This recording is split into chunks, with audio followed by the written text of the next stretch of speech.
tara diri makipagsubay ta sa latagaw. Alright, what's up mga amigos? For today's video, magtapak ta og kanang buslot sa tubo. Ako na siyang gilikusan og kanang guma ang buslot. So putol na siya nga tubo mga amigos, pero naagapon na siya connection, muagas gyud na siya.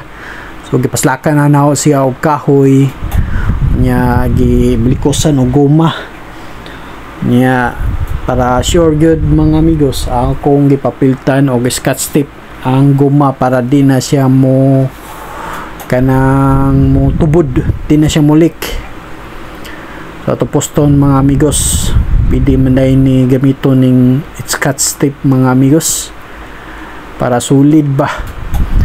Naasad ang mga iring nako diring mga alaga mga amigos, naagyon na sila mo sunod-sunod nako basta mo gawas ko diri sa may likod sa balay nga akong gipuy-an. Starring pa kayo si Mimi diha. So maura to mga amigos, ako na siyang giputos og scotch tape para dili na siya magsigig agas, di na siya magsigig tubod. Akong gitawag si Mimi kay nagsalipod sa kamera. So maura to mga amigos.